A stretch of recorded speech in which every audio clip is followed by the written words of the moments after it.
ጤና ይስጥልን ተመልካቾቻችን ከአማራ ሚዲያ ኮርፖሬሽን ጎንደር ስቱዲዮ የሰዓቱን ዜናዎች ይዘን ቀርበናል። ከዜናዎቹ ጋር ተስፋዬ አይጠገብ ነኝ። አብራችሁን ቆዩ። ሀገራዊ የምክክር ሂደቱ አካታችና ሁሉን አቀፍ መሆኑን በሰሜን ጎንደር ዞን ደባርቅ ከተማ የሚገኙ አካል ጉዳተኞች ተናገሩ። አስተያየት ሰጪዎቹ ሀገራዊ ምክክሩ የጋራ ጉዳዮችን በጋራ ለመወሰን የሚያስችል በመሆኑ ሂደቱን መደገፍ እንደሚገባም ገልጸዋል። ተጨማሪውን ከደረጀ ደርበው እንከታተል። የኢትዮጵያ ሀገራዊ ምክክር ኮሚሽን ሀገራዊ መግባባትን ለማምጣት በሚያግዙ ጉዳዮች ዙሪያ የጋራ ስምምነት ለመፍጠር አልሞ እየሰራ ይገኛል። ሀገራዊ የምክክር ሂደቱ ሁሉንም የማህበረሰብ ክፍል ያካተተ መሆኑን በሰሜን ጎንደር ዞን ደባርቅ ከተማ የሚገኙ አካል ጉዳተኞች ተናግረዋል። የኛ ተወካዮች ሄደው በአዲስ አበባ ላይ እየተመካከሩ ነው። ምክክሩ በጣም በተለይ ለዚህ ለአካል ጉዳተኛው ብቻ ሳይሆን ለአጠቃላይ ለኢትዮጵያ ሕዝብ ምክክሩ ነው የሚጠቅመው። በምክክር ላይ ብዙ ለውጥ ይመጣልና ከመገዳደል ይልቅ ተመካክሮ ወደ እርቅ ወደ ሰላም ይመጣሉ ብዬ ተስፋ አደርጋለሁ። ምክክሩ በዚህ ይጠቅመናል። እስከ ጎንደር ባለው ተወያይተንበት ሰፊ ውይይት ተደርጓል። ከደባርቅም እስከ ጎንደር ድረስ ባለው እኔ በቃ ከሀሳብ ነፃነት እንደዚህ አይቻላውቅምና በቃ በነፃነት ተገልጾ መጨረሻው እንዲያምር ምኞታችን ነው። ሐሳባችን የኛው ሁሉ ተጨምቆ ለአዲስ አበባ ላሉት ልከናል። አሪፍ ውጤት እየጠበቅን ነው።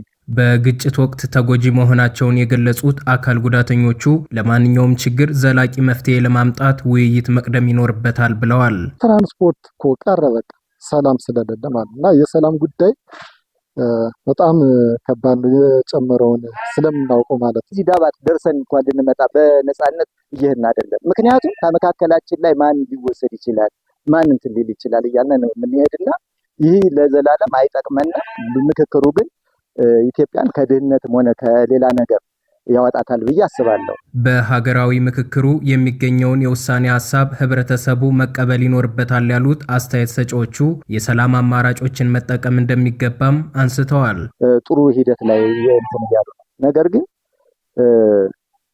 100% እንኳን ባይሆን ወደ አብዛኛው ወደ 75 ወደ 80-90% ከተግባባ ሌላውም ምናልባት ቅሬታ ያለውም ቢሆን በዛ ሀሳብ በወንድሞቹ በእህቶቹ ሀሳብ መገዛት ቢችል የተወያየነበት የምክክር ኮሚሽን ባል ታሪካዊ ተብሎ የሚገለጽ ድርጊት ነውና በጣም አስፈላጊ ነው።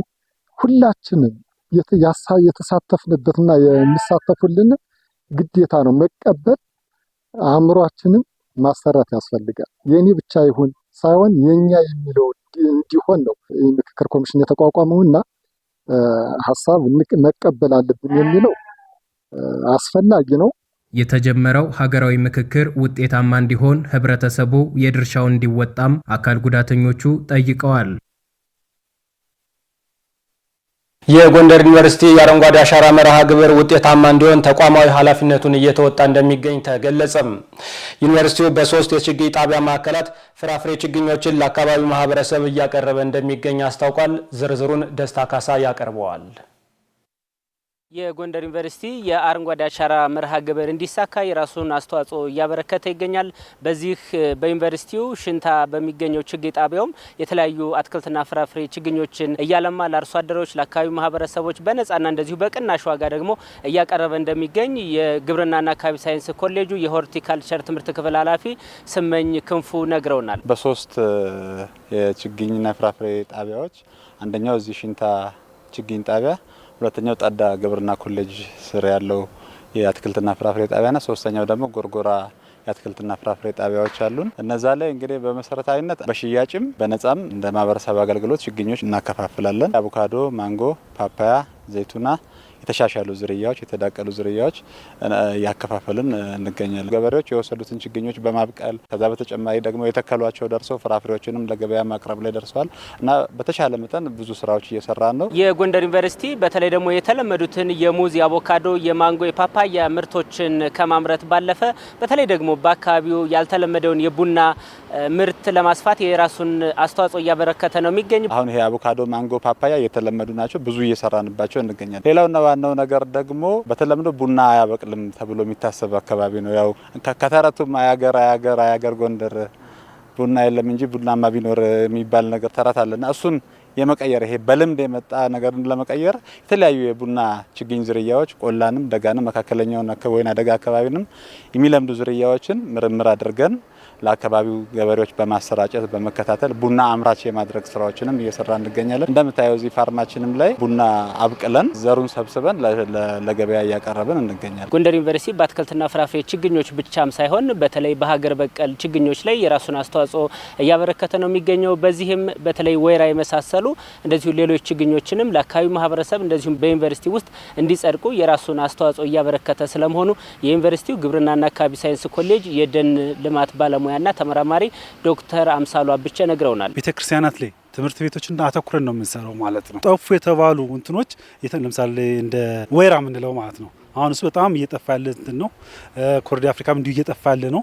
እነሱን በማምጣት ትልቅ ረገድ ነው። ለቤተክርስቲያኖች በስተትም ትልቅ አስተዋጽኦ እያደረገ ነውና 85% ድረስ የመጽደቅ ሚዛን ያለው ዩኒቨርሲቲው ወስዶ የራሱ ቦታ አለው። ከሱ ቦታም እንዲሁም ከዩኒቨርሲቲው ውጭም በተመሳሳይ መንገድ ቦታ ተሰጥቶኝ ሪስቶር እያደረገ ያለው ማለት ነው። ዩኒቨርሲቲው እንግዲህ እነዚህን የመሳሰሉ የሀገር በቀል ችግኞችን የተራቆቱ ቦታዎች ላይ በማከፋፈል በመትከልም የደን ሽፋንን ለመጨመር የራሱን አስተዋጽኦ እያበረከተ ስለመሆኑም የደን ባለሙያና ተመራማሪው ዶክተር አምሳሉ አብቸ ነግረውናል። የደን ሽፋኑን መጨመር ማለት ከዚህ በመተክለው ብቻ ደን ሽፋን ይጨምራል ትላት ይችላል ግን ትልቁ ነገር አዌርነሱን መጨመር ሆኗል። ኢኮኖሚክ ጠቀሜታ ያላቸው ዛፎች እንደዚህ ይበቅላሉ፣ ምርምር ማድረግ ብናደርጋቸው እንደዚህ ይደረጋሉ።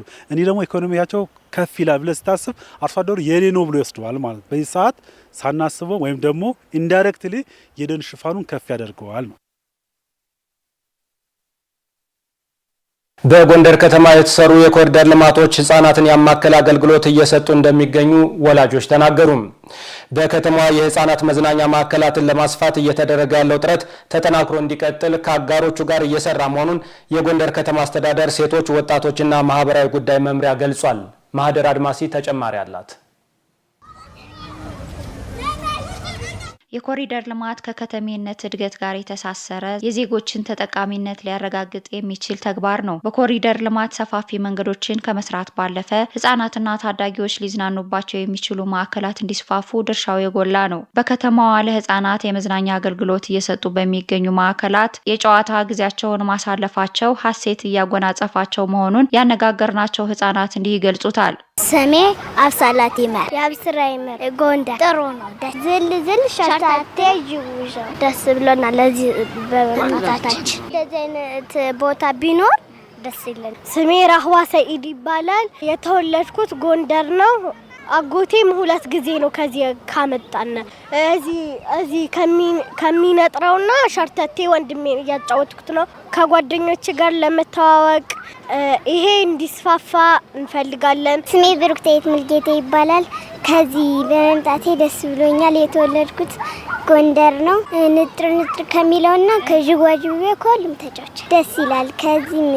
ከዚህ ብቻ ሳይሆን ከኛም ሰፈር እንዲመጣ ፈልጋለሁ። ስሜ ነው ማብራህ ይባላል። የመጣሁት ከገንድ ውሃ ነው። ከዚህ በመምጣቴ በጣም ደስ ብሎኛል። ከጓደኞች ጋር እየተጫወትኩ ነው። በገንድ ውሃ ለመጫወቻ ቢስፋፋ ጥሩ። በጎንደር ከተማ የተገነባው የኮሪደር ልማት ህጻናትን ያማከሉ በርካታ የመዝናኛና የመጫወቻ ፓርኮች፣ የአካል ብቃት እንቅስቃሴ የሚዘወተርባቸው ትናንሽ ሜዳዎች ያካተቱ መሰረተ ልማቶች የያዘ መሆኑን አስተያየታቸውን የሰጡ ወላጆች አሳውቀዋል። ስሜ ሙልጌታ ገብረ ማርያም ባላለው ጎንደር ከተማ ቀበሌ 02 ጨዋ ሰፈር ነው የምኖረው። ከዚህ በፊት እንደዚህ ብዙ መዝናኛዎች አልነበሩም።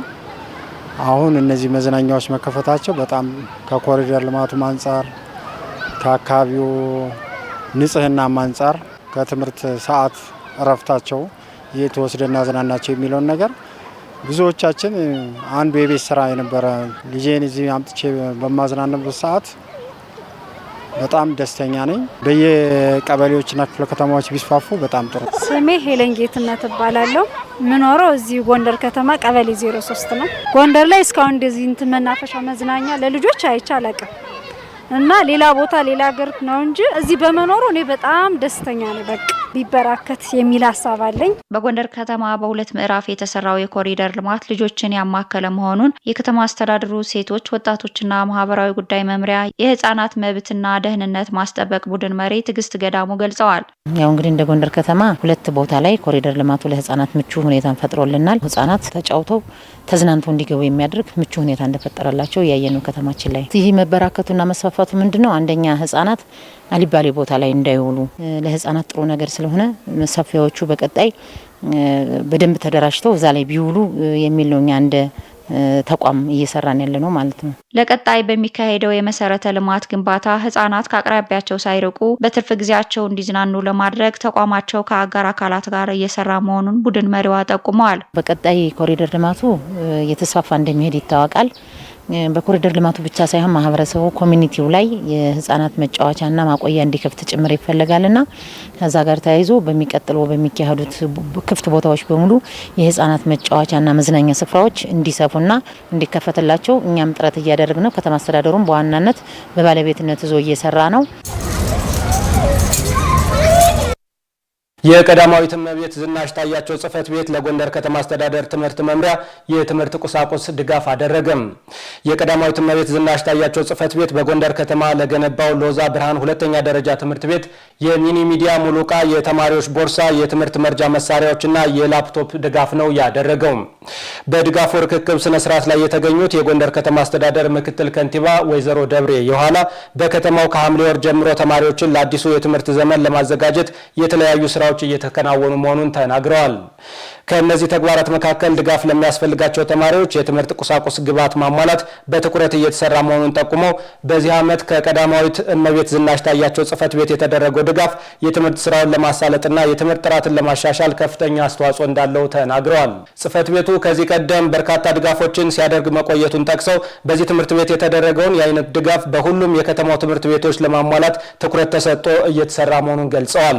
በርክክብ ስነ ስርዓቱ ላይ የተገኙት የጎንደር ከተማ አስተዳደር ትምህርት መምሪያ ኃላፊ ስንታየው ነጋሽ ከቀዳማዊት እመቤት ዝናሽ ታያቸው ጽሕፈት ቤት የተላኩትን የድጋፍ ቁሳቁሶች ተረክበው በቀዳማዊት እመቤት ዝናሽ ታያቸው ጽሕፈት ቤት ለተገነባው ሎዛ ሁለተኛ ደረጃ ትምህርት ቤት በይፋ አስረክበዋል።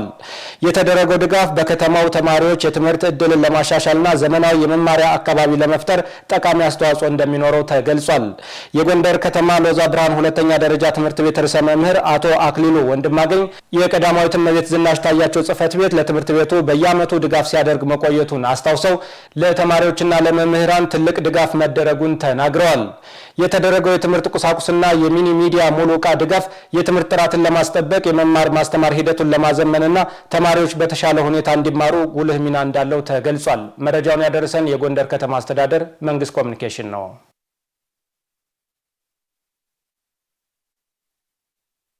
ተመልካቾቻችን ከአማራ ሚዲያ ኮርፖሬሽን ጎንደር ስቱዲዮ ለሰዓቱ ያዘጋጀናቸው ዜናዎች እነዚህን ይመስሉ ነበር።